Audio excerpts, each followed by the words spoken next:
नमस्कार विद्यार्थी मित्रांनो, मी प्राध्यापक संदीप धोटे, महात्मा ज्योतिबा फुले संशोधन व प्रशिक्षण संस्था अर्थात महाज्योती नागपूरच्या वतीने आयोजित पोलीस भरती पूर्व प्रशिक्षणाच्या आजच्या मार्गदर्शन सत्रामध्ये मी आपल्या सर्वांचं पुन्हा एकदा अगदी मनापासून स्वागत करतो आहे. मित्रांनो, नुकताच पोलीस भरती लेखी परीक्षेचा बिगुल वाजला आहे आणि त्याच अनुषंगाने मित्रांनो महाज्योतीमार्फत आपल्यासाठी आम्ही घेऊन आलो आहेत लेखी परीक्षेतील सर्व विषय अगदी व्यवस्थितपणे आणि विस्ताराने. मित्रांनो, महाज्योतीतर्फे आयोजित आपल्या गेल्या काही मार्गदर्शन सत्रामध्ये आपण सामान्य अध्ययन या विषयातील काही महत्त्वपूर्ण घटकांचा आढावा घेतला होता.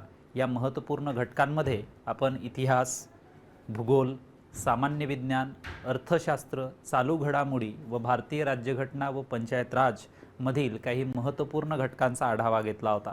मित्रांनो, मार्गदर्शन सत्राच्या आपल्या या मालिकेला पुढे नेत आजच्या मार्गदर्शन सत्रामध्ये सुद्धा आपण अशाच एका महत्त्वपूर्ण भारतीय राज्यघटनेतील घटकाविषयीची माहिती अभ्यासणार आहोत. आपल्या मागील मार्गदर्शन सत्रामध्ये आपण भारतीय संसदेविषयीची अतिशय विस्तृत माहिती जाणून घेण्याचा प्रयत्न केला होता. आजच्या मार्गदर्शन सत्रामध्ये सुद्धा आपण केंद्रीय कार्यकारी मंडळाविषयी माहिती जाणून घेणार आहोत. मित्रांनो, भारताचे घटनात्मक प्रमुख म्हणून भारतीय राष्ट्रपतींना ओळखलं जातं. भारताची संसद ही सुद्धा राष्ट्रपती, लोकसभा आणि राज्यसभा मिळून बनलेली असते. म्हणजेच भारतीय संसदेच्या या दोन्ही सभागृहामध्ये पारित झालेली विधेयके ही भारतीय राष्ट्रपतींच्या स्वाक्षरीने या विधेयकांचं रूपांतर कायद्यामध्ये होत असतानाच आपण मागील मार्गदर्शन सत्रामध्ये अभ्यासलो होतो.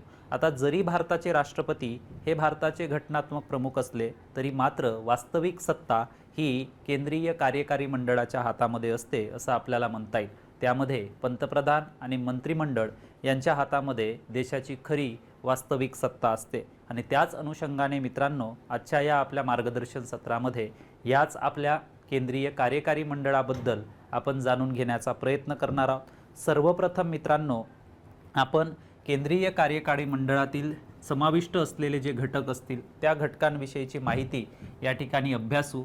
या माहितीमध्ये सर्वप्रथम आपण भारतीय राष्ट्रपती यांच्याबद्दलची माहिती जाणून घेण्याचा प्रयत्न करणार आहोत. तर सुरुवात करूयात आपण आजच्या आपल्या केंद्रीय कार्यकारी मंडळाच्या मार्गदर्शन सत्राला राष्ट्रपतींपासून. मित्रांनो, एक पहा की भारताची जी काही संसद आहे, मागील मार्गदर्शन सत्रामध्ये सुद्धा मी आपल्याला सांगितलं होतं की भारताची संसद ही लोकसभा, त्यानंतर राज्यसभा आणि राष्ट्रपती मिळून बनलेली आहे. ठीक आहे. तर भारतीय घटनेच्या कलम 52 मध्ये पहा की भारताला एक राष्ट्रपती असेल असं नमूद करण्यात आलेलं आहे.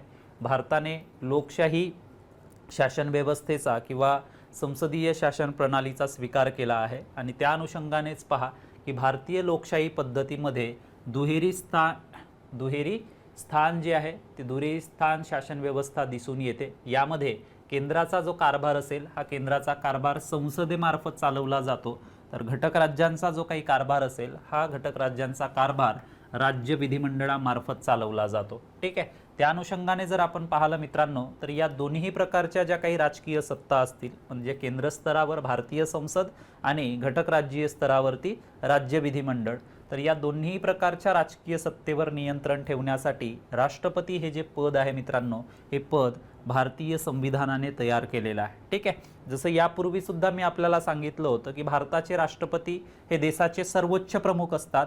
मात्र ते देशाचे जरी प्रमुख किंवा घटनात्मक प्रमुख म्हणून जरी ओळखले असले तरी मात्र ते देशाचे नामधारी शासन प्रमुख म्हणून ओळखले जातात. ठीक आहे. तर देशातील सर्व राज्यकारभार जो आहे हा सर्व राज्यकारभार भारताच्या राष्ट्रपतींच्या नावाने जरी चालत असला मित्रांनो, तरी मात्र खरी जी सत्ता असेल ही खरी सत्ता ठीक आहे पंतप्रधान आणि त्यांच्या मंत्रिमंडळाच्या हातामध्ये असते. ठीक आहे.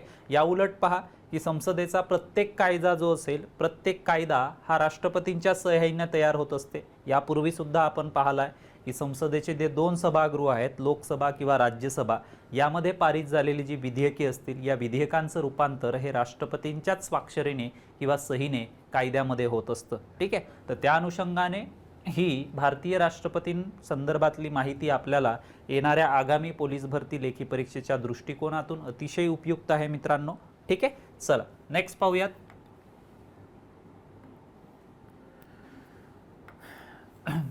त्यानंतर पहा मित्रांनो की भारताचे राष्ट्रपती हे देशाचे प्रथम नागरिक म्हणून ओळखले जातात। या राष्ट्रपतींना 26 जानेवारीच्या दिवशी मानवंदना स्वीकारण्याचा सुद्धा अधिकार आहे। ठीक आहे, त्याचबरोबर पहा राष्ट्रपतींचं जे पद आहे हे पद अतिशय जबाबदारीचं असल्यामुळे राष्ट्रपतीला काही घटनात्मक विशेष असे अधिकार सुद्धा बहाल करण्यात आलेले आहेत। त्याचबरोबर पहा की भारताचे जे राष्ट्रपती असतील मित्रांनो, हे भारताचे राष्ट्रपती ठीक आहे तिन्ही दलांचे सरसेनापती म्हणून ओळखले जातात। त्यासोबतच घटक राज्यांच्या राज्यकारभारावर देखील राज्यपालांच्या मार्फत भारताच्या राष्ट्रपतींचं काय असतं, नियंत्रण असतं। तर मग आता भारताची जी काही तिन्ही सेना दले आहेत, जसं ज्यामध्ये आपण आर्मी, नेव्ही, एअरफोर्स यांचा समावेश करतो, तर अशा या तिन्ही दलाचे सरसेनापती म्हणून भारताच्या राष्ट्रपतींना ओळखलं जातं। याच्यावरती सरळ सरळ आपल्याला वस्तुनिष्ठ स्वरूपामध्ये प्रश्न हे येणाऱ्या आगामी पोलीस भरती लेखी परीक्षेमध्ये विचारले जातील। तर त्या अनुषंगाने अशा पद्धतीची ही वस्तुनिष्ठ माहिती आपल्याला माहिती असणं अतिशय गरजेचं असतं। ठीक आहे, आता इतकं सगळ्या जबाबदाऱ्या म्हणता येईल आपल्याला की भारताच्या राष्ट्रपतींकडे जरी सोपवल्या गेल्या असल्या तरी मात्र पहा की असे असलं तरी भारताचे जे राष्ट्रपती असतील ते मित्रांनो, हे भारताचे राष्ट्रपती इंग्लंडच्या राजाप्रमाणे वंश परंपरेने सत्तेवर येत नाही, ही सर्वात महत्त्वाची गोष्ट। किंवा अमेरिकेच्या राष्ट्रपती पदाप्रमाणे भारताचे राष्ट्रपती पद तयार केलेलं नाही आहे। ठीक आहे, एकंदरीत सांगण्याचा तात्पर्य काय, तर भारताने म्हणूयात आपण तर जनतेचे सार्वभौमत्व स्वीकारलेलं आहे। म्हणजे भारताचे जे काही राष्ट्रपती पद आहे मित्रांनो, हे वंश परंपरेने त्या घराण्यामध्ये चालत नाही। तर आपल्याला माहिती आहे की राष्ट्रपती पदाचा कार्यकाल संपल्यानंतर ठीक आहे मग राष्ट्रपती पदासाठीची निवडणूक घेतली जाते आणि या निवडणुकीमध्ये ज्या उमेदवाराला सर्वाधिक मते मिळतील त्या व्यक्तीची भारताच्या राष्ट्रपतीपदी नेमणूक केली जाते। ठीक आहे, या उलट आपण इंग्लंडमध्ये जर आपण पाहिलं तर इंग्लंडमध्ये राजाचं किंवा राणीचं जे पद आहे हे वंश परंपरेने चालत असतं। ठीक आहे, या उलट जर आपण पाहिलं तर अमेरिकन जे राष्ट्राध्यक्ष पद आहे हे अमेरिकन राष्ट्राध्यक्ष पद ठीक आहे भारताच्या राष्ट्रपतींच्या तुलनेमध्ये अधिक प्रबळ आहे। म्हणजेच काय, तर भारतामध्ये खरी जी आणि वास्तविक जी सत्ता आहे ही भारताच्या पंतप्रधान आणि त्याच्या मंत्रिमंडळाच्या हातामध्ये असते। या उलट जर आपण पाहिलं तर अमेरिकन संघराज्यामध्ये अमेरिकेचे राष्ट्राध्यक्ष हे त्या देशाचे वास्तविक प्रमुख असतात, पण भारतासारख्या देशामध्ये देशाचे पंतप्रधान हे देशाचे वास्तविक प्रमुख असतात। ठीक आहे, तर ही सुद्धा गोष्ट आपल्याला या ठिकाणी विसरून चालणार नाही। ठीक आहे, चला त्यानंतर पहा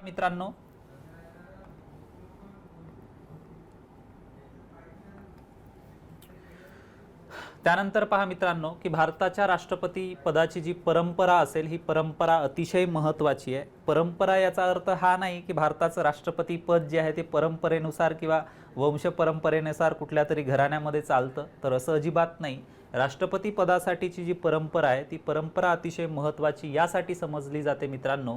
ठीक आहे, की भारताचे राष्ट्रपती पद जे आहे ज्यावेळी पहिले राष्ट्रपती पद भूषवलं होतं डॉक्टर राजेंद्र प्रसाद, ठीक आहे, तर यांना ज्यावेळी त्यांचा दुसरा कार्यकाल संपल्यानंतर तिसऱ्यांदा भारताच्या राष्ट्रपती पदाचं ऑफर देण्यात आली होती किंवा भारताचे राष्ट्रपती पद म्हणून स्वीकारण्याची ज्यावेळी त्यांना विनंती करण्यात आली होती त्यावेळी डॉक्टर राजेंद्र प्रसादांनी एक वक्तव्य केलं होतं की भारताचं राष्ट्रपती पदासारखं सर्वोच्च पद एका व्यक्तीला वारंवार बहाल करणं ठीक आहे हे परंपरेच्या दृष्टीने चुकीचं आहे। तर त्याच्यामुळेच तिथूनच एक पायंडा पडला होता ठीक आहे की भारताचं राष्ट्रपती पद जे आहे हे भारताचे राष्ट्रपती पद कमान दोनदा एखाद्या व्यक्तीला भूषवता येऊ शकतं। मात्र अशा पद्धतीची कुठलीच तरतूद भारतीय राज्यघटनेमध्ये नाही।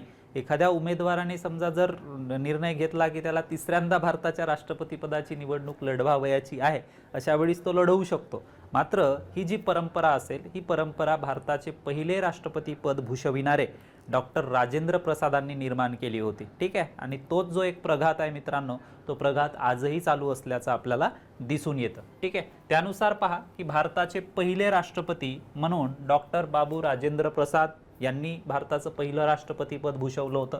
त्यानंतर भारताचे 11वे राष्ट्रपती KR नारायणन, त्यानंतर पहा 12वे राष्ट्रपती म्हणून डॉक्टर APJ अब्दुल कलाम यांनी ते पद भूषवलं होतं। त्यानंतर पहा भारताच्या 13व्या राष्ट्रपती म्हणून प्रतिभाताई पाटील यांनी भारताचं राष्ट्रपती पद भूषवलं होतं। तर 14वे राष्ट्रपती म्हणून डॉक्टर प्रणव मुखर्जी हे कार्यरत होते। मात्र सध्या भारताचे 15वे राष्ट्रपती म्हणून रामनाथ कोविंद ठीक आहे हे कार्यरत आहेत। तर सध्याचे भारताचे राष्ट्रपती कोण आहेत? रामनाथ कोविंद हे आहेत, हे सुद्धा आपल्याला या ठिकाणी लक्षात ठेवणं अतिशय गरजेचं असेल। ठीक आहे, चला नेक्स्ट पाहूयात आपण। त्यानंतर पहा मित्रांनो की आता भारताचा राष्ट्रपती बनण्यासाठी त्या उमेदवाराने किंवा भारताच्या राष्ट्रपती पदासाठीची निवडणूक लढविणारा जो व्यक्ती असेल त्याने कुठली पात्रता धारण करणे आवश्यक असते, तर ती पात्रता आपण या ठिकाणी पाहणार आहोत। तर बघा, सर्वप्रथम की भारतीय राज्यघटनेच्या कलम 56 नुसार म्हणूयात आपण, ठीक आहे, त्यानुसार पहा मित्रांनो की भारतीय राज्यघटनेच्या कलम 84 नुसार जर आपण पाहिलं, ठीक आहे, तर या 84 च्या कलमानुसार, ठीक आहे, ती व्यक्ती भारताची नागरिक असावी लागते। त्यानंतर भारताच्या राष्ट्रपती पदाची निवडणूक लढविणारी जी व्यक्ती असेल या व्यक्तीने तिच्या वयाची किती 35 वर्ष पूर्ण केलेली असावीत। ठीक आहे, त्याचबरोबर पहा त्याचे नाव देशाच्या कोणत्याही मतदार यादीमध्ये असणं आवश्यक असते। त्याचबरोबर भारताच्या राष्ट्रपती पदासाठीची निवडणूक लढविणारी व्यक्ती लोकसभेचा सदस्य म्हणून निवडून येण्यास पात्र असावी। याचा अर्थ असा की ती कुठली तरी प्रसिद्ध व्यक्ती असणंच गरजेचं असतं। ठीक आहे, त्याचबरोबर भारतीय संसदेने वेळोवेळी कायदा करून विहित केलेल्या ज्या अटी असतील या विहित केलेल्या अटींची पूर्तता त्या व्यक्तीनं करणं आवश्यक असते। तर अशा पद्धतीची पहा की कलम 84 नुसार, ठीक आहे, राष्ट्रपती पदासाठीची निवडणूक लढवणाऱ्या व्यक्तीने ही पात्रता धारण करणं आवश्यक असतं। ही पात्रता किंवा हे निकष पूर्ण करणारी व्यक्तीच भारताच्या राष्ट्रपती पदासाठीची निवडणूक लढवू शकते। ठीक आहे, चला नेक्स्ट पाहूयात। त्यानंतर पहा मित्रांनो की भारताच्या राष्ट्रपती पदासाठीची निवडणूक लढवित असताना त्या उमेदवाराने कुठली पात्रता धारण करणे आवश्यक असते त्याबद्दलचा लेखाजोगा आपण पाहिला होता। त्याच पद्धतीने पहा आता की भारताच्या राष्ट्रपती पदाची निवडणूक लढविताना, ठीक आहे, उमेदवार जो आहे तो अपात्र सुद्धा ठरू शकतो। मग कुठली अशी अपात्रता निश्चित करून देण्यात आली आहे, तर भारतीय राज्यघटनेच्या कलम 84 मध्येच त्याबद्दलची तरतूद करण्यात आली आहे की जर समजा एखादी व्यक्ती सरकारी नोकर असेल तर ती राष्ट्रपती पदासाठीची निवडणूक लढवू शकत नाही। ठीक आहे, आणि लढवत असेल तर त्याला आपल्या सरकारी नोकरीचा राजीनामा देणं गरजेचं असतं। त्यानंतर पहा अशी व्यक्ती की जी सरकारी लाभ प्राप्त करणारी आहे, म्हणजे सरकारमार्फत म्हणूयात आपण, तर प्रत्यक्ष किंवा अप्रत्यक्षरित्या ती जर कुठलाही सरकारी लाभ प्राप्त करत असेल तर अशा परिस्थितीमध्ये सुद्धा ती व्यक्ती राष्ट्रपती पदासाठीची निवडणूक लढवू शकणार नाही। त्यानंतर पहा या ठिकाणी की ती व्यक्ती वेडी किंवा दिवाळखोर जर असेल तरी सुद्धा ती राष्ट्रपती पदासाठीची निवडणूक लढवू शकत नाही। त्याचबरोबर पहा एखादी जी व्यक्ती आहे की न्यायालयाने एखाद्या गुन्ह्यासाठी समजा संबंधित व्यक्तीला शिक्षा सुनावली असेल तर अशाही परिस्थितीमध्ये ती व्यक्ती, ठीक आहे, भारताच्या राष्ट्रपती पदासाठीची निवडणूक लढवू शकत नाही। आणि अशी व्यक्ती जिची भारतापेक्षा परदेशाशी समजा जर जास्त निष्ठा असेल, ठीक आहे, परदेशाबद्दल म्हणूयात आपण, तर जास्त पुडका असेल, तर अशी जी व्यक्ती असेल ही अशी व्यक्ती सुद्धा मित्रांनो भारताच्या राष्ट्रपती पदासाठीची निवडणूक लढवू शकत नाही। तर मग कोण निवडणूक लढवू शकतो आणि कोण निवडणूक लढवू शकत नाही या दोन्हीही गोष्टी आपण या ठिकाणी जाणून घेण्याचा प्रयत्न केला। ठीक आहे, त्यानंतर पहा मित्रांनो, त्यानंतर भारताच्या राष्ट्रपती पदासाठीची जी निवडणूक आहे ही निवडणूक कशा पद्धतीने होते ते सुद्धा आपल्याला जाणून घेणं अतिशय गरजेचं आहे। त्यानुसार जर आपण पाहिलं मित्रांनो तर राष्ट्रपती पद जे आहे, ठीक आहे, देशाचे ते घटनात्मक प्रमुख असतात आणि त्या दृष्टीने जर आपण पाहिलं मित्रांनो या ठिकाणी तर राष्ट्रपती पद हे अतिशय महत्त्वाचं असल्यामुळं भारतीय घटनेच्या कलम 54 व 55 नुसार, ठीक आहे, भारताच्या राष्ट्रपतीची निवडणूक जी आहे त्या निवडणुकीची पद्धत आपल्याला या ठिकाणी पाहायची आहे। ठीक आहे, तर यामध्ये आपल्याला लक्षात ठेवायचे आहे की राष्ट्रपती पदाच्या निवडणुकीसाठीची संबंधित असणारी कलमे सुद्धा आपल्याला परीक्षेमध्ये विचारली जाऊ शकतात। तर कलम 54 व 55 नुसार पहा राष्ट्रपतीच्या निवडणुकीची पद्धत ठरवून देण्यात आलेली आहे। आता यामध्ये पहा की राष्ट्रपतीची जी निवडणूक आहे ही राष्ट्रपतीची निवडणूक, ठीक आहे, जनतेच्या प्रतिनिधींमार्फत एकल संक्रमणीय पद्धतीनुसार होत असते। ठीक आहे, यामध्ये जर आपण पाहिलं तर राष्ट्रपतीच्या निवडणूक प्रक्रियेमध्ये सर्वसामान्य जनता ही प्रत्यक्षपणे सहभागी होत नाही। ठीक आहे, तर जनतेने आपण निवडून दिलेले जे प्रतिनिधी असतील, मग ते विधानसभेत असोत किंवा लोकसभेत असोत, तर या विधानसभेतील किंवा लोकसभेतील सदस्यांमार्फत भारताच्या राष्ट्रपतींची निवड केली जाते. ठीक आहे. त्यानंतर पहा की राष्ट्रपती पदासाठीच्या निवडणुकीसंबंधी निर्माण झालेल्या शंका असतील किंवा तक्रारी असतील, तर या तक्रारींचं निरसन हे केवळ सर्वोच्च न्यायालयामध्येच केलं जातं. सर्वोच्च न्यायालयाने निवडणूक वैध ठरवली तरी राष्ट्रपतींनी याआधी केलेल्या कुठल्याही कृती रद्द होत नाही व पुढेही त्या अंमलामध्ये राहतात. म्हणजे एखाद्या व्यक्तीने समजा जर भारताचं राष्ट्रपती पद भूषवलं, ठीक आहे, तर तो निर्मळ होऊन जाईल असं अजिबात नाही. मात्र राष्ट्रपती पद भूषवण्याआधी समजा जर त्यांनी काही केलं असेल, कुठला गुन्हा केला असेल किंवा काही, तर ह्या सर्व गोष्टी ज्या असतील ह्या सर्व गोष्टी कधीच रद्द होत नाही किंवा त्या पुढेही अंमलात राहतात. ही सुद्धा गोष्ट आपल्याला या संदर्भामध्ये मित्रांनो लक्षात ठेवणं अतिशय गरजेची असणार आहे. ठीक आहे. चला नेक्स्ट पाहूयात.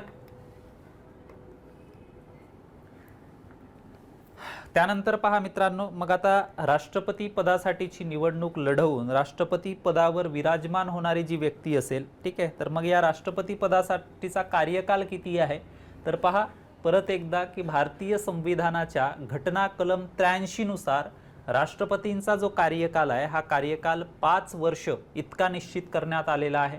राष्ट्रपती पदाची जी मुदत असेल ती 5 वर्षांची जरी असली तरी मुदतपूर्व राष्ट्रपती आपल्या पदाचा राजीनामा जो असेल तो पदाचा राजीनामा कोणाकडे, तर भारताच्या उपराष्ट्रपतींकडे देऊ शकतात.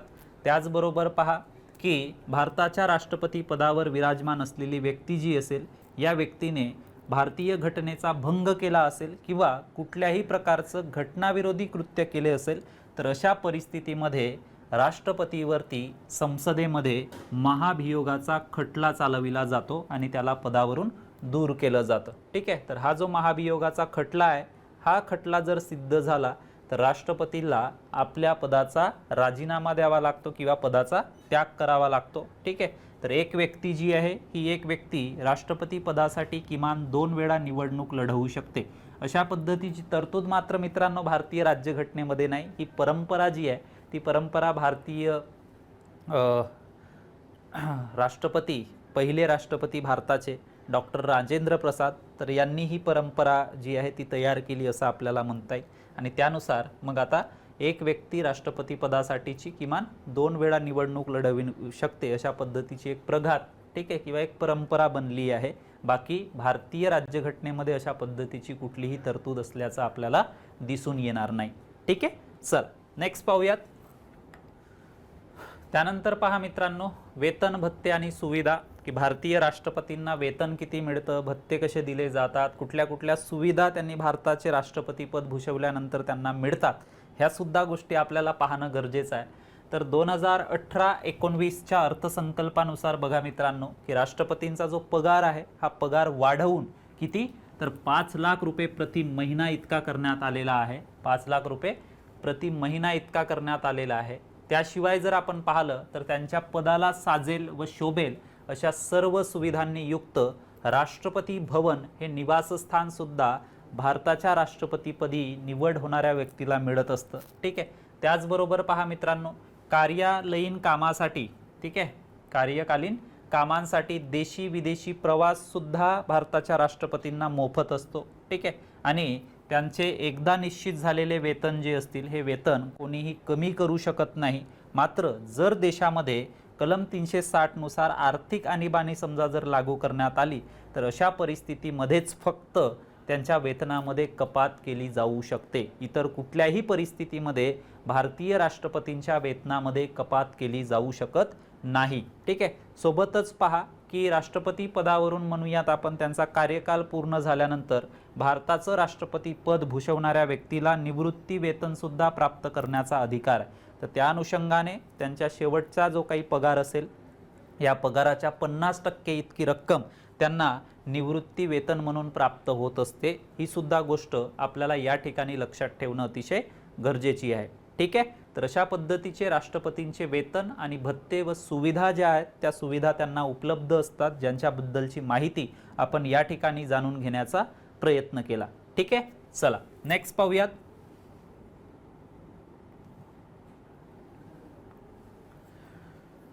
त्यानंतर पहा मित्रांनो, आता भारताचे राष्ट्रपती हे भारताचे घटनात्मक प्रमुख असतात. भारताचे राष्ट्रपती पद अतिशय महत्त्वाचं असतं. त्यामुळेच पहा की भारताचं राष्ट्रपती पद अतिशय महत्त्वाचं असल्यामुळं, शिवाय ते देशाचे प्रथम नागरिक व देशाचे घटनात्मक प्रमुख म्हणून ओळखले जात असल्यामुळे राष्ट्रपतींना काही कार्यसुद्धा भारताचे राष्ट्रपती म्हणून करावी लागत असतात. त्या अनुषंगाने त्यांना काही अधिकारसुद्धा बहाल करण्यात आलेले आहेत. ठीक आहे. तर भारताचे राष्ट्रपती हे देशाचे सर्वोच्च परंतु नामधारी शासन प्रमुख असतात. भारतीय संविधानाने भारताच्या राष्ट्रपतींना काही विशेष अधिकार सुद्धा दिले आहेत. तर बघा, भारतीय राज्यघटनेच्या कलम 47 मध्ये असा स्पष्ट उल्लेख करण्यात आलेला आहे की मंत्रिमंडळाने दिलेल्या सल्ल्यानुसार राष्ट्रपती आपले कार्य पार पाडतील. ठीक आहे. साधारणतः जर आपण पाहिलं तर राष्ट्रपतीला काही जे अधिकार बहाल करण्यात आलेले आहेत ते अधिकार आपण या ठिकाणी तपशीलवार पाहण्याचा प्रयत्न करणार आहोत. सर्वप्रथम पहा की राष्ट्रपतींना भारतीय राज्यघटनेने बहाल केलेले कार्यकारी अधिकार आपण या ठिकाणी समजून घेण्याचा प्रयत्न करणार आहोत. सर्वप्रथम पहा मित्रांनो की भारताचे जे राष्ट्रपती असतील तर लोकसभेच्या निवडणुकांमध्ये बहुमत प्राप्त पक्षाचा जो नेता असेल त्या व्यक्तीची भारताचे राष्ट्रपती पंतप्रधानपदी नेमणूक करत असतात. याउलट ठीक आहे, पंतप्रधानांच्या सल्ल्यानुसार ठीक आहे त्यांच्या मंत्रिमंडळातील इतर मंत्र्यांची नेमणूक सुद्धा भारताचे राष्ट्रपती करत असतात. त्याचबरोबर पहा की भारतीय संसदेने केलेल्या सर्व कायद्यांची अंमलबजावणी जी आहे ही अंमलबजावणी सुद्धा राष्ट्रपतींच्या मार्फतच केली जाते. कारण याआधी सुद्धा आपण पाहिलं होतं की भारतीय संसदेच्या दोन्ही सभागृहांमध्ये, मग ते लोकसभा असेल किंवा राज्यसभा असेल, तर यामध्ये पारित केलेली जी विधेयके असतील या विधेयकांचं राष्ट्रपतींच्या स्वाक्षरीने कायद्यांमध्ये रूपांतर होत असतं. ठीक आहे. म्हणजेच भारतीय संसदेने केलेल्या विधेयकांना राष्ट्रपतींच्या स्वाक्षरीने कायद्याचं स्वरूप प्राप्त होत असतं. त्यानंतर पहा की राष्ट्रपती जे असतील भारताचे हे वरिष्ठ शासकीय अधिकाऱ्यांच्या नेमणुका सुद्धा करतात.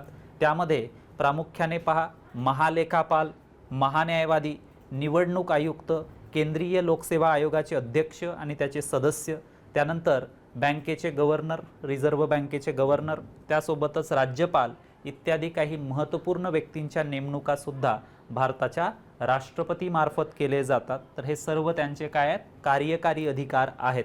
ठीक आहे. चला नेक्स्ट पाहूयात. त्यानंतर पहा मित्रांनो, यापूर्वी सुद्धा मी उल्लेख केला होता की भारताचे राष्ट्रपती ठीक आहे भारताच्या संरक्षण दलाचे सर्वोच्च सरसेनापती म्हणून सुद्धा ओळखले जातात. मग त्यामध्ये आपण आर्मी असेल, एअरफोर्स असेल, नेव्ही असेल, या तिन्ही दलांचे ते सरसेनापती म्हणून सुद्धा ओळखले जात असल्यामुळे सैन्यातील प्रमुख अधिकाऱ्यांच्या नेमणुका सुद्धा राष्ट्रपतींमार्फतच केल्या जातात. ठीक आहे. तर देशातील सर्व प्रकारचे राजकीय व सामाजिक उत्सवांच्या प्रसंगी प्रमुख मानाचे सर्वश्रेष्ठ पद जे आहे ते पद सुद्धा राष्ट्रपतीच भूषवत असतात. ही सुद्धा गोष्ट आपल्याला या ठिकाणी लक्षात ठेवायची आहे. तर राष्ट्रपतींना भारतीय राज्यघटनेने जे वेगवेगळ्या स्वरूपाचे अधिकार बहाल केले त्या अधिकारांमध्ये आपण सर्वप्रथम कार्यकारी अधिकार जाणून घेण्याचा प्रयत्न केला होता. जे कार्यकारी अधिकार भारताचे राष्ट्रपती म्हणून ठीक आहे भारताचे राष्ट्रपती पद भूषवणारी व्यक्ती पार पाडत असते. ठीक आहे. चला त्यानंतर पहा की भारतीय राज्यघटनेने काही कार्यकारी अधिकारांबरोबरच भारताच्या राष्ट्रपतींना काही कायदेविषयक अधिकार सुद्धा बहाल केले आहेत. या कायदेविषयक अधिकारांमध्ये समजा जर आपण पाहिलं तर वर्षातून किमान 2 वेळा संसदेचं अधिवेशन बोलवण्याचा अधिकार सुद्धा भारताच्या राष्ट्रपतींना असतो. त्यासोबतच पहा की समजा भारतीय संसदेचे जे दोन्ही सभागृह आहेत, एक लोकसभा असेल किंवा दुसरा राज्यसभा असेल, तर या दोन्ही सभागृहामध्ये समजा एखाद्या विधेयकाच्या बाबतीमध्ये मतभेद झालं असल्यास अशा परिस्थितीमध्ये लोकसभा आणि राज्यसभा यांचं संयुक्त अधिवेशन बोलवण्याचा अधिकार सुद्धा कोणाला असतो, भारताच्या राष्ट्रपतींना असतो. त्यानंतर पहा वर्षातून किमान जी 2 अधिवेशने संसदेची पार पडत असतात, तर अशा प्रसंगी पहा की प्रत्येक वर्षाच्या सुरुवातीला संसदेपुढे अभिभाषण करणे ठीक आहे आणि शासकीय ध्येय धोरण स्पष्ट करण्याची जबाबदारी सुद्धा भारताचे राष्ट्रपती पार पाडत असतात.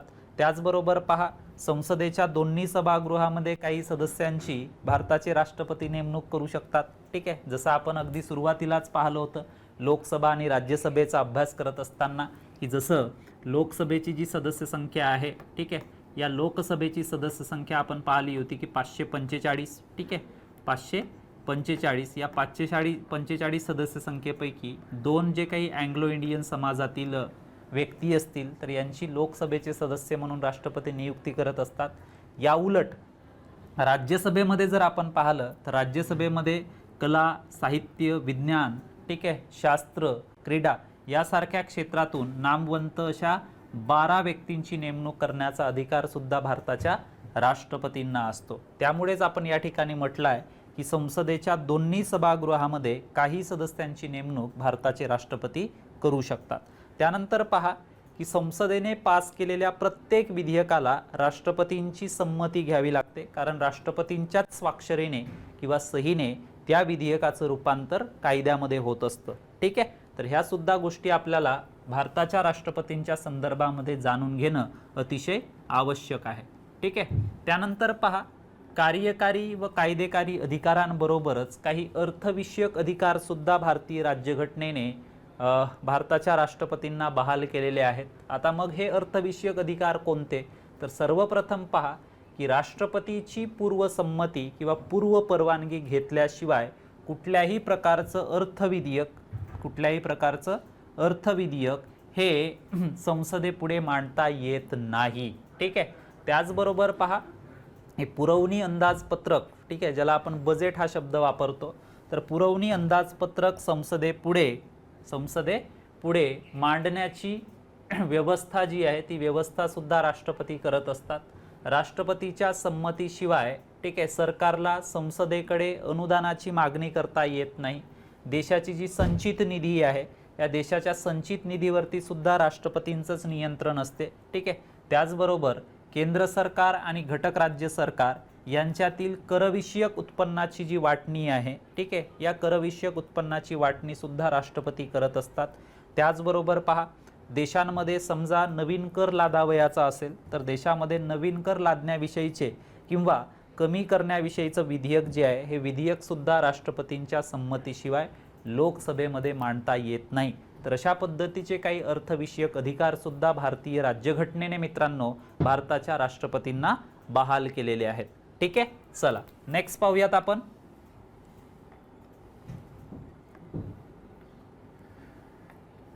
त्यानंतर पहा इतर अधिकारांप्रमाणेच भारतीय राज्यघटनेने भारताच्या राष्ट्रपतींना काही न्यायविषयक अधिकार सुद्धा बहाल केले आहेत. मग आता हे न्यायविषयक अधिकार कोणते, तर भारतीय घटना कलम 124 नुसार भारताचे राष्ट्रपती हे सर्वोच्च व उच्च न्यायालयाच्या न्यायाधीशांची नेमणूक करत असतात.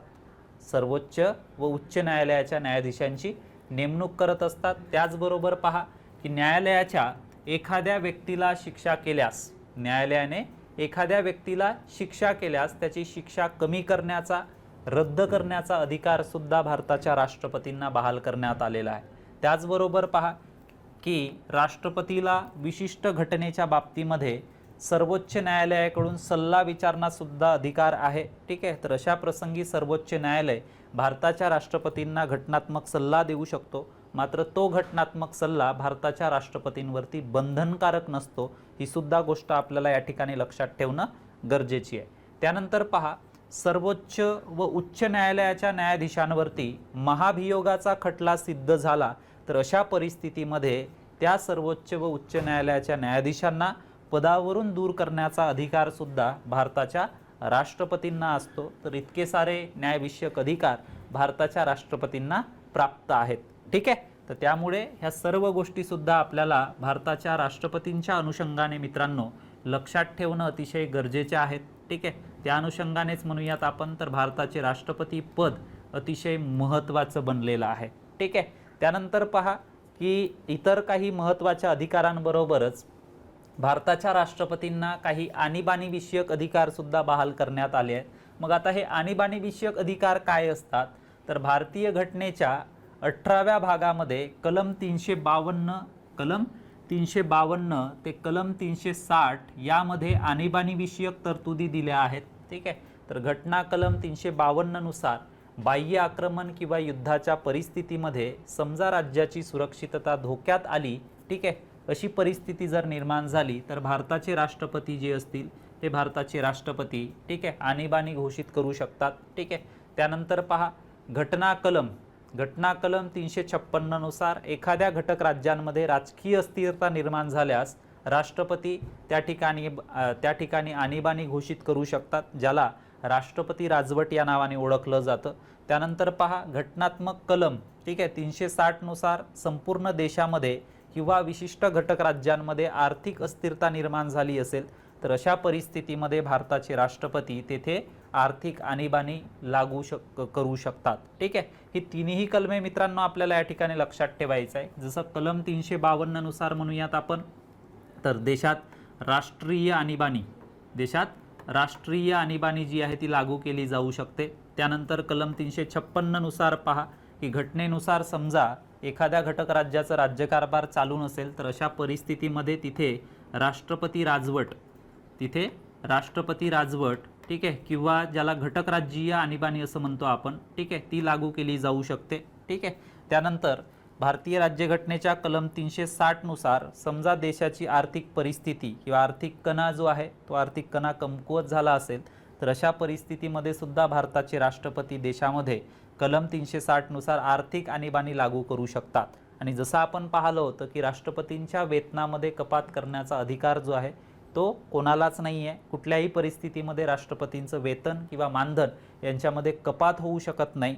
मात्र जर भारतीय राज्यघटनेच्या कलम 360 नुसार देशामध्ये आर्थिक आणीबाणी लागू झाली तर अशा परिस्थितीमध्ये मात्र राष्ट्रपतींच्या वेतनामध्ये कपात होऊ शकते, ठीक आहे. तर आणीबाणीशी संबंधित असलेली ही जी तिन्ही कलमे आहेत मित्रांनो, हे तिन्ही कलमे आपल्याला लक्षात ठेवायची आहेत. कलम 352 नुसार राष्ट्रीय आणीबाणी, कलम 356 नुसार राष्ट्रपती राजवट किंवा ज्याला आपण घटक राज्यीय आणीबाणी असं म्हणतो, आणि कलम 360 नुसार देशामध्ये आर्थिक आणीबाणी लागू केली जाऊ शकते, ठीक आहे. तर अशी ही संपूर्ण माहिती आपल्याला राष्ट्रपतींच्या संदर्भामध्ये किंवा त्यांना अधिकार प्राप्त असलेल्या त्यांच्या आणीबाणी विषयक अधिकारासंबंधीची माहिती या ठिकाणी लक्षात ठेवणं अतिशय गरजेचं आहे. यावरती आपल्याला, ठीक आहे, 100% अशी एक गॅरंटी आहे की येणाऱ्या आगामी पोलीस भरती लेखी परीक्षेमध्ये सुद्धा प्रश्न विचारले जातील, ठीक आहे. चला नेक्स्ट पाहूयात. त्यानंतर पहा मित्रांनो की राष्ट्रपतींवरील महाभियोग, ठीक आहे, की जसं भारताच्या राष्ट्रपतींना कशा पद्धतीने त्यांच्या पदावरून दूर केलं जाऊ शकतं, कुठल्या कारणाने केलं जाऊ शकतं, ठीक आहे. तर या संबंधीची प्रक्रिया जिला महाभियोग या नावाने ओळखलं जातं, ठीक आहे. तर त्या प्रक्रियेबद्दलची माहिती आपण या ठिकाणी जाणून घेत आहोत. सर्वप्रथम पहा की भारताच्या राष्ट्रपतीने घटनेचा भंग केला असेल किंवा कसल्याही प्रकारचं घटनाविरोधी कृत्य केलं असेल तर त्याला बडतर्फ करण्याचा अधिकार सुद्धा भारतीय संसदेला देण्यात आलेला आहे, ठीक आहे. तर अशा परिस्थितीमध्ये मग भारताच्या राष्ट्रपतीवरती महाभियोग दाखल केला जातो, ठीक आहे. तर राष्ट्रपतीवर महाभियोग जी प्रक्रिया आहे ही प्रक्रिया, ठीक आहे, भारतीय राज्यघटनेच्या कलम 61 मध्ये सांगण्यात आलेली आहे, ठीक आहे. तर ही सुद्धा गोष्ट आपल्याला लक्षात ठेवायची आहे. महाभियोगासंबंधीचं कलम कोणतं आहे? कलम 61.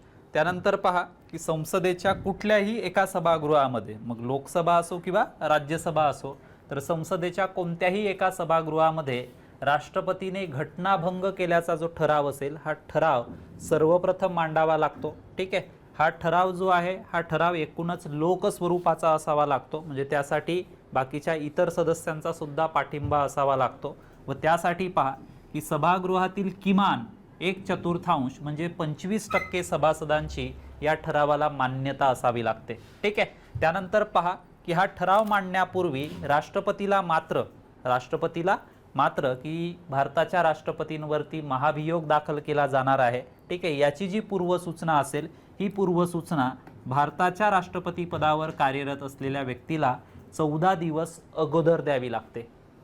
14 दिवस अगोदर द्यावी लागते. ही सुद्धा गोष्ट आपल्याला या ठिकाणी लक्षात ठेवणं गरजेची आहे, ठीक आहे. त्यानंतर समजा जर आपण पाहिलं मित्रांनो, ठीक आहे, तर त्यानंतर बघा हा जो ठराव आहे, ठीक आहे, महाभियोगासंबंधीचा, तर या ठरावावरती मग त्या सभागृहामध्ये चर्चा घेतली जाते आणि मग त्या सभागृहामध्ये चर्चा होऊन सभागृहातील एकूण सदस्य संख्येच्या किती, तर 2/3 इतक्या बहुमताने, किती 2/3 इतक्या बहुमताने तो ठराव मंजूर झाला पाहिजे. ठीक आहे.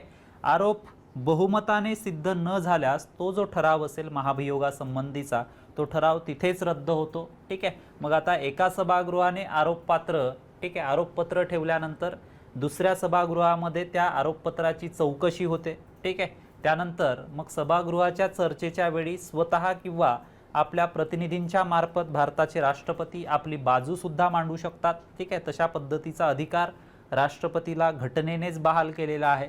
ठीक आहे. आता एका सभागृहामध्ये समजा महाभियोगाचा प्रस्ताव पारित झाला, ठराव पारित झाला, तर दुसऱ्या सभागृहाने सुद्धा एकूण सभासद संख्येच्या 2/3 बहुमताने तो आरोप जर सिद्ध केला तर अशा परिस्थितीमध्ये भारताच्या राष्ट्रपती पदावर कार्यरत असलेल्या व्यक्तीला त्या दिवसापासून ठीक आहे राष्ट्रपती पदावरून दूर हाकललं जातं किंवा पदावरून दूर केलं जाऊ शकतं. ठीक आहे. तर ही जी काही प्रक्रिया असेल मित्रांनो, ही प्रक्रिया म्हणजेच राष्ट्रपतींना त्यांच्या पदावरून दूर करण्यासाठीची जी प्रक्रिया असेल, जी प्रक्रिया महाभियोग या नावाने ओळखली जाते आणि महाभियोग या प्रक्रियेची तरतूद भारतीय राज्यघटनेच्या कलम 61 मध्ये नेमून देण्यात आलेली आहे. तर त्या अनुषंगाने भारताच्या राष्ट्रपतींना पदावरून दूर करण्यासंबंधीची महाभियोगाची प्रक्रिया मित्रांनो आपण या ठिकाणी जाणून घेतली. मग आता राष्ट्रपती पदाचं महत्त्व नेमकं काय आहे, राष्ट्रपती पद जे आहे ते भारताच्या दृष्टीने म्हणूयात आपण का महत्त्वाचं आहे ते सुद्धा आपल्याला या ठिकाणी जाणून घेणं गरजेचं आहे. याच्यातल्या बहुतांश ज्या काही गोष्टी असतील मित्रांनो, तर आपण ज्यावेळी भारतीय संसद किंवा भारतीय संसदेबद्दलची माहिती अभ्यासली होती, त्यानंतर राष्ट्रपती संदर्भातली सुद्धा माहिती अभ्यासली होती, त्यामध्ये ऑलरेडी या सर्व गोष्टींचा उल्लेख आपल्याला पाहायला भेटला असेल. ठीक आहे. तर भारताने संसदीय शासन पद्धतीचा स्वीकार केला आहे आणि त्या अनुषंगाने जर आपण पाहिलं तर भारतीय संसदीय शासन पद्धतीमध्ये लोकसभा, राज्यसभा आणि राष्ट्रपती मिळून भारताची संसद तयार झाली आहे. त्यामुळे राष्ट्रपती हा संसदेचा अविभाज्य घटक म्हणून ओळखला जातो. भारतीय राज्यघटनेच्या कलम 52 मध्ये भारताला एक राष्ट्रपती असेल असं स्पष्ट केलं आहे. ठीक आहे. राष्ट्रपती भारतीय संविधानामध्ये अतिशय महत्त्वाचे त्यांना स्थान आहे. राष्ट्रपती हे पद देशाचे सर्वात श्रेष्ठ अधिकार पद आहे. राष्ट्रपतीचे घटनात्मक स्थान हे अतिशय उच्च दर्जाचं आहे. घटनेने राष्ट्रपतीला सर्वोच्च पद देऊन त्याला व्यापक प्रमाणावरती अधिकार सुद्धा दिले आहेत, ज्या अधिकारांबद्दलची चर्चा आपण नुकतीच केली आहे. त्याचबरोबर पहा की राष्ट्रपती हे देशाचे म्हणजेच राष्ट्रप्रमुख असल्याने त्याला अनेक प्रकारची कार्य सुद्धा पार पाडावी लागत असतात. अनेक प्रकारचे अधिकार सुद्धा राष्ट्रपतींना प्राप्त होतात.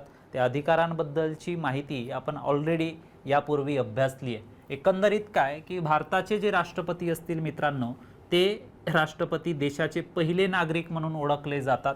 त्याचबरोबर म्हणूयात आपण ठीक आहे, तर ते देशाचे घटनात्मक प्रमुख म्हणून सुद्धा ओळखले जातात. संपूर्ण देशाचा राज्यकारभार हा भारताच्या राष्ट्रपतींच्या नावाने चालविला जातो. ठीक आहे.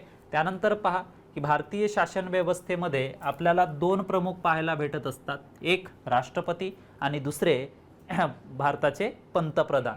तर त्या अनुषंगाने जर आपण पाहिलं तर एक नामधारी प्रमुख असतात तर एक वास्तविक प्रमुख असतात. भारताचे राष्ट्रपती हे नामधारी, ठीक आहे, तर भारताचे पंतप्रधान हे वास्तविक शासन प्रमुख म्हणून ओळखले जातात. राष्ट्रपती स्वेच्छेने आपल्या अधिकाराच्या जोरावरती आणीबाणी जाहीर करू शकतात. आपण 3 प्रकारच्या आणीबाणीचा उल्लेख केला होता, ज्यामध्ये कलम 352 नुसार राष्ट्रीय आणीबाणी, कलम 356 नुसार घटकराज्यीय आणीबाणी किंवा राष्ट्रपती राजवट, त्याचबरोबर कलम 360 नुसार आर्थिक आणीबाणीचा उल्लेख आपण केला होता. ठीक आहे. तर राष्ट्रपती स्व अधिकाराच्या जोरावरती एखाद्या गुन्हेगारावर दया दाखवून त्याची शिक्षा सुद्धा स्थगित करू शकतात किंवा त्याची शिक्षा कमी करू शकतात. तर अशा पद्धतीने जर आपण पाहिलं तर भारताचं राष्ट्रपती पद हे अतिशय महत्त्वाचं पद आहे मित्रांनो. ठीक आहे. चला नेक्स्ट पाहूयात. त्यानंतर पहा मित्रांनो की भारताच्या राष्ट्रपतींप्रमाणेच केंद्रीय कार्यकारी मंडळामध्ये आपण भारताच्या उपराष्ट्रपतींचा सुद्धा समावेश करतो. तर ज्या पद्धतीने आपण भारताच्या राष्ट्रपतींबद्दलची माहिती जाणून घेतली किंवा जाणून घेण्याचा प्रयत्न केला, त्याच पद्धतीने भारताचे उपराष्ट्रपती, ठीक आहे, त्यासंबंधीची तरतूद, उपराष्ट्रपतींना मिळालेले अधिकार, ठीक आहे, उपराष्ट्रपती पदासाठीची निवडणूक लढवण्यासाठी लागणारी पात्रता, अपात्रता, ठीक आहे, सोबतच त्यांना मिळालेले अधिकार, याबद्दलची चर्चा आपण या ठिकाणी पाहणार आहोत। ठीक आहे, सर्वप्रथम आता समजा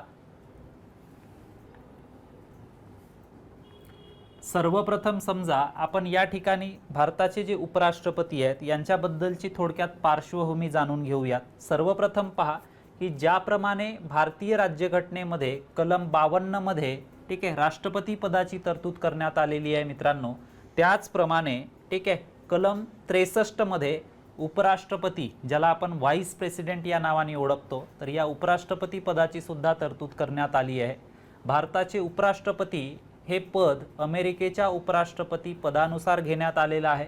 अमेरिकेच्या पद्धतीप्रमाणे ठीक आहे भारताचे उपराष्ट्रपती हे वरिष्ठ सभागृहाचे म्हणजेच राज्यसभेचे पदसिद्ध अध्यक्ष असतात, पदसिद्ध सभापती म्हणून ते ओळखले जातात। ठीक आहे, तर ही गोष्ट सुद्धा आपल्याला भारतीय उपराष्ट्रपतींच्या संदर्भामध्ये लक्षात ठेवायची आहे। मग आता भारताच्या उपराष्ट्रपती पदावरती कशा पद्धतीने एखाद्या व्यक्तीची नेमणूक केली जाऊ शकते, उपराष्ट्रपती पदासाठीची निवडणूक कशा पद्धतीने पार पडते ते सुद्धा थोडक्यात आपण या ठिकाणी जाणून घेऊयात। तर भारतीय राज्यघटनेच्या बघा की कलम 66 मध्ये उपराष्ट्रपती पदाची निवडणूक, पात्रता, सेवा शर्ती याबद्दलच्या तरतुदी करण्यात आलेल्या आहेत आणि त्यानुसार पहा की कलम 66(1) नुसार उपराष्ट्रपतीची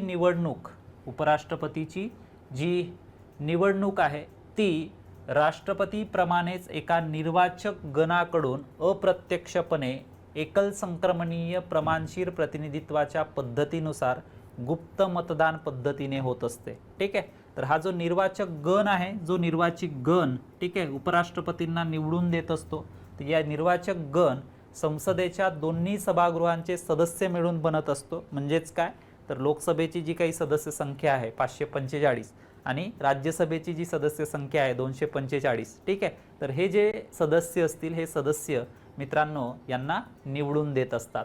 ठीक आहे, कोणाला, भारताच्या उपराष्ट्रपतींना। त्यानंतर पहा की राष्ट्रपतीच्या निवडणुकीमध्ये संसदेच्या दोन्ही सभागृहाचे केवळ निर्वाचित सदस्य सहभागी होत असतात। ठीक आहे, म्हणजे जे जनतेने निवडून दिलेले आहेत असेच निर्वाचित सदस्य या राष्ट्रपती पदाच्या निवडणुकीमध्ये सहभागी होत असतात। तर उपराष्ट्रपती पदाच्या निवडणुकीमध्ये निर्वाचित बरोबरच राष्ट्रपतींकडून जे नामनिर्देशित केलेले सदस्य असतील हे सदस्य सुद्धा उपराष्ट्रपती पदाच्या या निवडणुकीमध्ये सहभागी होत असतात। ठीक आहे, त्यानंतर पहा राष्ट्रपतीच्या निवडणुकीमध्ये राज्य विधिमंडळ, स्पेशली जर आपण पाहिलं तर विधानसभेचे निर्वाचित सदस्य यामध्ये भाग घेत असतात, मात्र उपराष्ट्रपती पदाच्या निवडणुकीमध्ये राज्य विधिमंडळाचे कुठलेच जे सदस्य असतील ते सहभागी होत नाही।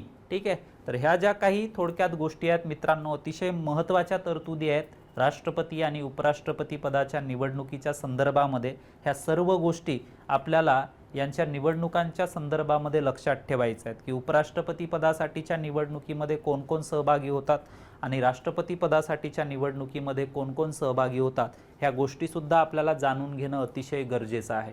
ठीक आहे, चला नेक्स्ट पाहूयात।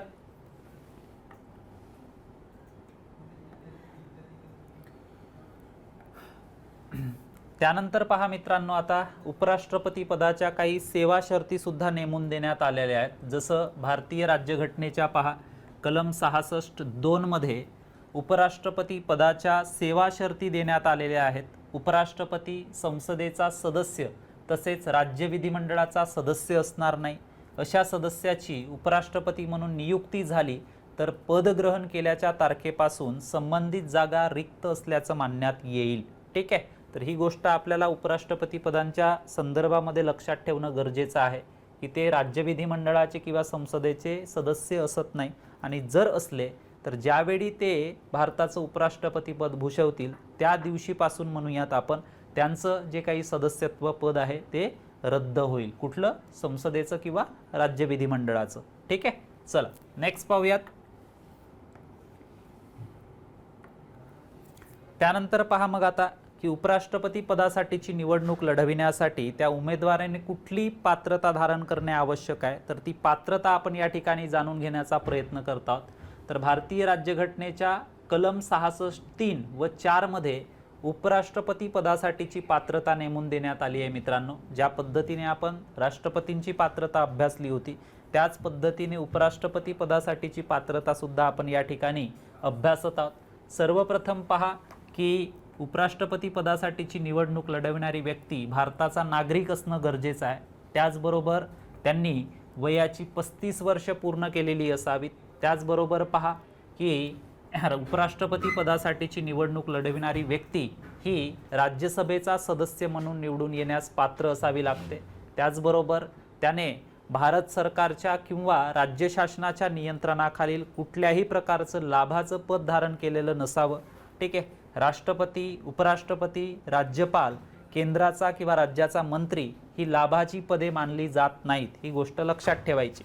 ठीक आहे, त्यानंतर पहा उपराष्ट्रपती पदाच्या निवडणुकीसाठी अर्ज करताना या उपराष्ट्रपती पदासाठीची निवडणूक लढवणाऱ्या व्यक्तीला 20 मतदात्यांनी पाठिंबा आणि 20 मतदात्यांनी अनुमोदन त्यांची शिफारस करणं गरजेचं असतं। ठीक आहे, तर ही गोष्ट आपल्याला या ठिकाणी लक्षात ठेवणं गरजेचं आहे। ठीक आहे, तर अशा पद्धतीची काही उपराष्ट्रपती पदासाठीची पात्रता आहे, जी पात्रता त्या उमेदवाराने पूर्ण करणं गरजेचं असतं। त्यानंतर पहा की भारतीय राज्यघटनेच्या कलम 69 नुसार भारताचे जे उपराष्ट्रपती असतील या उपराष्ट्रपतींना आपले पद ग्रहण करण्यापूर्वी राष्ट्रपती किंवा त्यांनी नियुक्त केलेल्या व्यक्तीच्या समक्ष म्हणजे समोर शपथ घ्यावी लागते। ठीक आहे, या शपथेमध्ये कुठल्या कुठल्या गोष्टींचा समावेश होतो ती शपथ आपल्याला या ठिकाणी दिसत असेल की संविधानाप्रती खरी श्रद्धा व निष्ठा बाळगण्याची शपथ त्यांना घ्यावी लागते। त्यासोबतच उपराष्ट्रपती पदावर कार्यरत असताना त्यांच्या उपराष्ट्रपती पदासाठीची जी कर्तव्ये असतील त्या कर्तव्यांचं निष्ठापूर्वक ती कर्तव्ये पार पाडण्याची शपथ सुद्धा भारताच्या उपराष्ट्रपतींना त्यावेळी घ्यावी लागत असते। ठीक आहे, चला नेक्स्ट पाहूयात।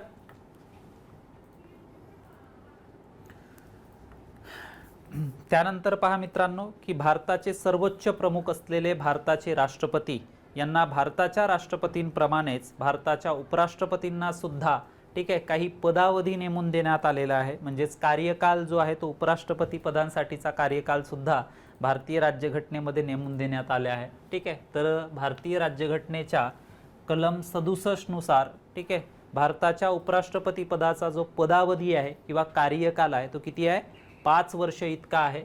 तर भारताचे उपराष्ट्रपती हे भारताच्या राष्ट्रपतींना संबोधून आपल्या पदाचा राजीनामा देऊ शकतात।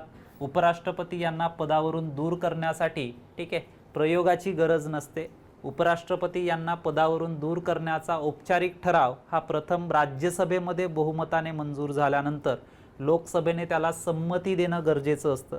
कारण भारताचे उपराष्ट्रपती हे पदसिद्ध राज्यसभेचे पदसिद्ध सभापती असतात, त्याच्यामुळे त्यांना दूर करण्यासंबंधीचा ठराव हा प्रथम राज्यसभेमध्येच मांडावा लागतो आणि राज्यसभेमध्ये समजा जर तो ठराव पारित झाला तर त्या ठरावाला लोकसभेने संमती देणं गरजेचं असतं। मात्र अशा पद्धतीचा कुठलाही ठराव राज्यसभेमध्ये भारताच्या उपराष्ट्रपतींच्या विरोधामध्ये मांडण्यापूर्वी भारताच्या उपराष्ट्रपतींना किंवा राज्यसभेच्या पदसिद्ध सभापतींना त्याची पूर्वसूचना 14 दिवस आधी देणं अपेक्षित असते। ठीक आहे, त्यानंतर बघा की उपराष्ट्रपती जे असतील भारताचे हे उपराष्ट्रपती पुनर्निवडणुकीसाठी पात्र असतात आणि ते कितीही वेळा उपराष्ट्रपती पद भूषवू शकतात। ही सुद्धा एक महत्त्वपूर्ण गोष्ट आपल्याला या ठिकाणी लक्षात ठेवणं अतिशय गरजेचे आहे मित्रांनो। ठीक आहे, तर एकूणच काय तर उपराष्ट्रपती पदाचा जो कार्यकाल आहे तो कार्यकाल आपण या ठिकाणी जाणून घेतला। त्याच पद्धतीने पहा की आता भारताचं उपराष्ट्रपती पद कुठल्या कुठल्या कारणाने रिक्त होऊ शकतं ते सुद्धा आपण या ठिकाणी जाणून घेऊ। तर पदाचा कालावधी पूर्ण होणे, त्यानंतर राजीनामा देणे, त्याचबरोबर पदावर असताना त्यांचा मृत्यू होणे, अशा वेगवेगळ्या कारणांनी ठीक आहे उपराष्ट्रपती पद जे आहे ते उपराष्ट्रपती पद रिक्त झाल्यास त्या उपराष्ट्रपती पदासाठीची तात्काळ निवडणूक घेण्याची तरतूद ही भारतीय राज्यघटनेमध्ये करण्यात आली आहे। नवे उपराष्ट्रपती पद ग्रहण केल्याच्या तारखेपासून 5 वर्ष इतकं जो आपला कार्यकाल आहे किंवा भारताचं उपराष्ट्रपती पद आहे ते भूषवू शकतात। तर या अनुषंगाने ही माहिती सुद्धा आपल्या येणाऱ्या आगामी पोलीस भरती लेखी परीक्षेच्या दृष्टिकोनातून अतिशय महत्त्वपूर्ण आहे। त्यानंतर पहा की आपण उपराष्ट्रपती पदासाठीची निवडणूक जाणून घेण्याचा प्रयत्न केला होता। या निवडणुकीमध्ये समजा किंवा निवडणुकीविषयी कुठले जर वाद निर्माण झाले तर ते वाद कशा पद्धतीने सोडवले जातात ते सुद्धा आपल्याला माहिती असणं गरजेचं आहे। तर भारतीय राज्यघटनेच्या बघा की कलम 71 मध्ये उपराष्ट्रपती यांच्या तसेच राष्ट्रपतींच्या निवडणुकीतून उद्भवणारे विवादाबद्दलच्या तरतुदी नेमून देण्यात आलेल्या आहेत। उपराष्ट्रपती पदाच्या निवडणुकी संदर्भामधील जे काही विवाद असतील हे विवाद राष्ट्रपतींप्रमाणेच सर्वोच्च न्यायालयाकडून सोडवता येतात। याबाबत सर्वोच्च न्यायालयाचा जो काही निर्णय असेल तो निर्णय अंतिम मानला जातो। ठीक आहे, जर एखाद्या राष्ट्रपतींची निवडणूक रद्दबातल ठरली तर त्यांची कोणतीही कृती जी आहे ती कृती अमान्य ठरत नाही। तर ही सुद्धा गोष्ट आपल्याला या ठिकाणी लक्षात ठेवायचं आहे। ठीक आहे, जर एखाद्या उपराष्ट्रपतींची निवडणूक रद्दबातल ठरली तर त्यांची कोणतीही कृती ही अमान्य ठरत नाही। त्या पदावर कार्यरत असताना समजा जर त्यांनी कुठला आदेश दिला असेल किंवा कृती केली असेल तर ती अमान्य होत नाही। ही गोष्ट सुद्धा आपल्याला या ठिकाणी उपराष्ट्रपतींच्या संदर्भामध्ये लक्षात ठेवणं अतिशय गरजेची आहे। ठीक आहे, चला नेक्स्ट पाहूयात आपण।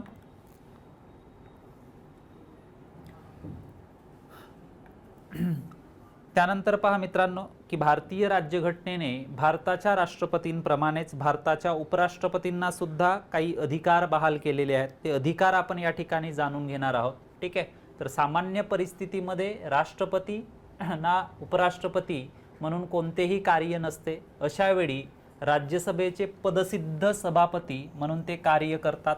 राष्ट्रपतींचं पद रिक्त झाल्यास, ठीक आहे, राष्ट्रपतींचं पद रिक्त झाल्यास उपराष्ट्रपती हे भारताचे राष्ट्रपती म्हणून कार्य करत असतात। ठीक आहे, तर उपराष्ट्रपती जर आपण पाहिलं तर राज्यसभेचे पदसिद्ध सभापती असतात, वेळोवेळी आपण पाहिलंय।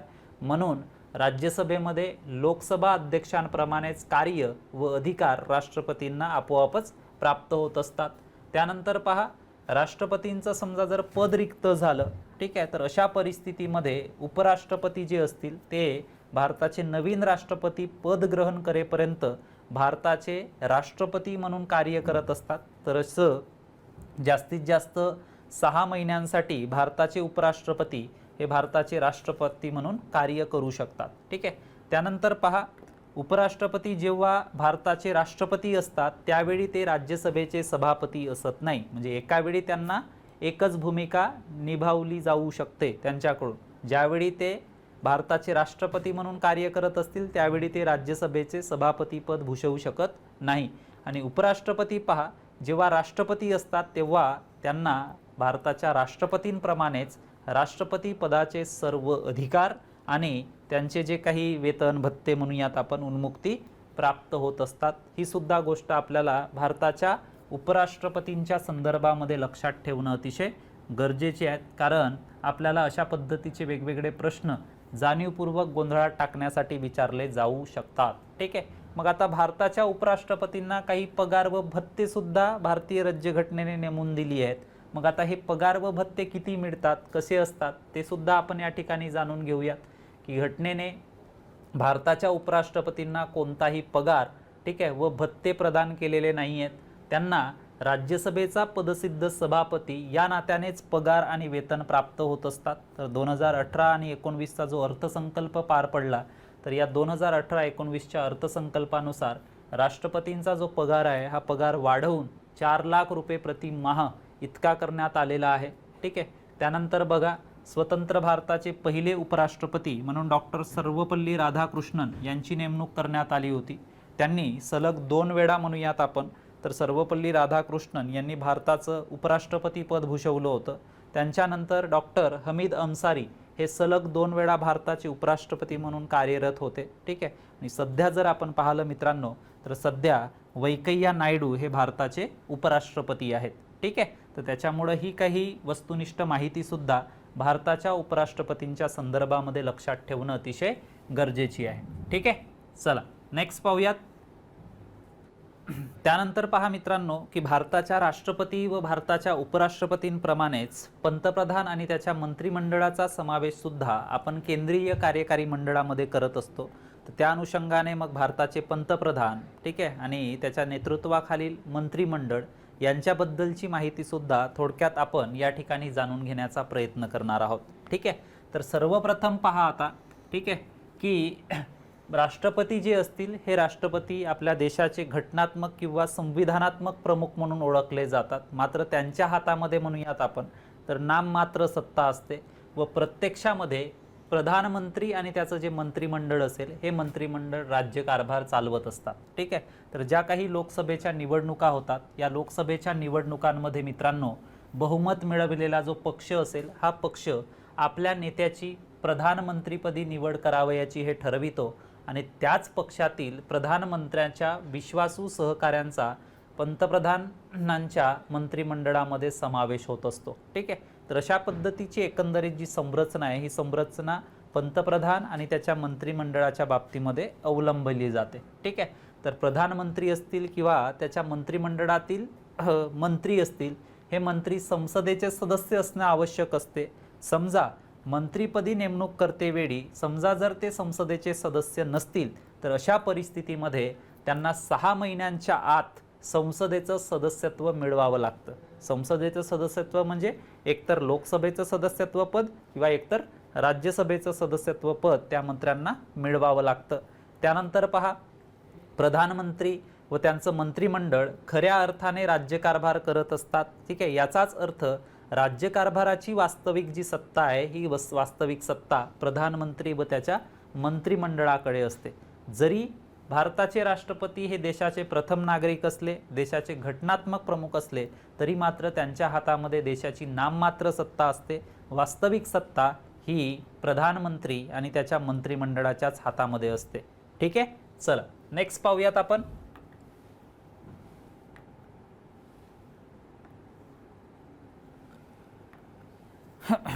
त्यानंतर पहा मित्रांनो की देशाचे पंतप्रधान म्हणून कार्य करत असताना काही कार्य आणि जबाबदाऱ्या सुद्धा भारताच्या पंतप्रधानांना पार पाडाव्या लागत असतात. ठीक आहे.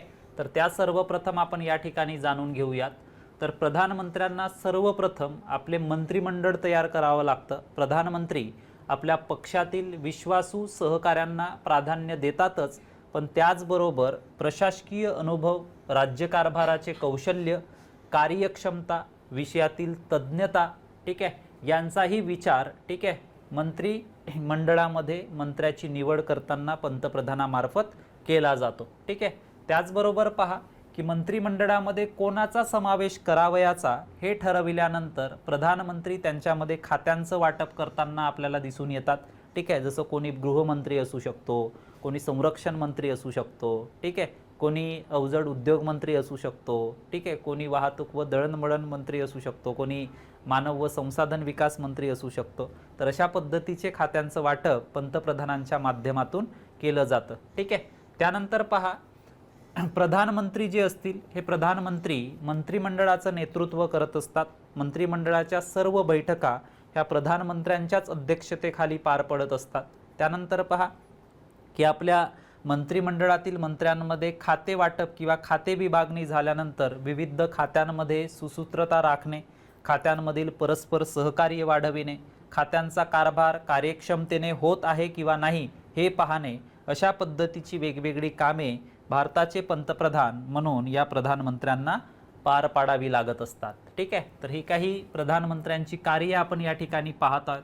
या कार्यांबरोबरच पहा की आंतरराष्ट्रीय क्षेत्रामध्ये देशाची प्रतिमा उंचावण्यासाठी जागतिक लोकमत आपल्याला अनुकूल होण्यासाठी प्रयत्न करणे देशातील जनतेला आश्वस्त करणे आपत्तीच्या काळामध्ये आपत्तीग्रस्तांच्या बाजूने खंबीरपणे उभे राहणे इत्यादी भूमिका सुद्धा मित्रांनो भारताचे प्रधानमंत्री या नात्याने त्यांना पार पाडावी लागत असतात. ठीक आहे. तर अशा पद्धतीची काही कार्ये मित्रांनो आपण या ठिकाणी जाणून घेण्याचा प्रयत्न केला जे भारताचे पंतप्रधान म्हणून पंतप्रधानपदी असलेल्या व्यक्तीला ह्या सर्व जबाबदाऱ्या पार पाडाव्या लागत असतात. ठीक आहे.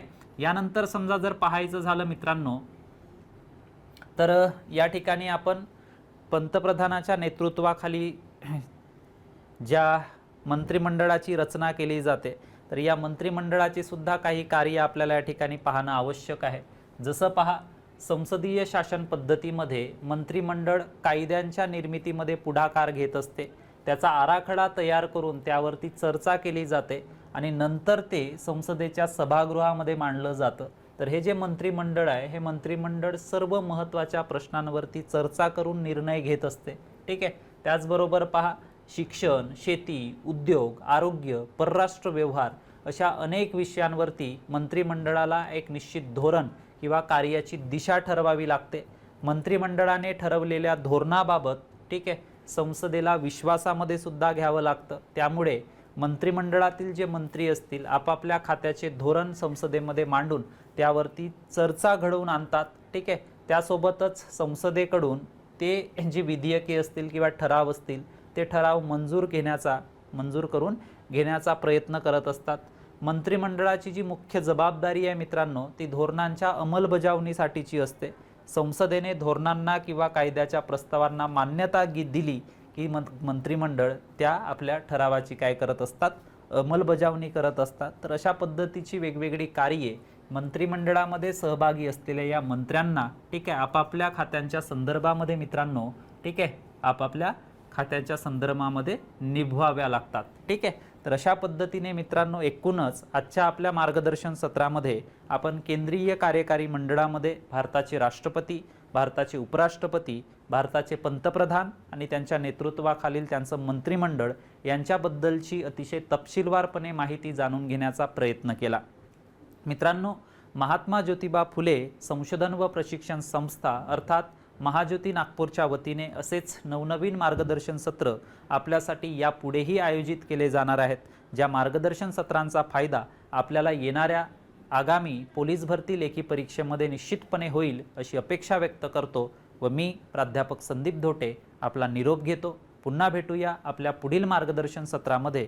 तोपर्यंत नमस्कार, खूप खूप धन्यवाद।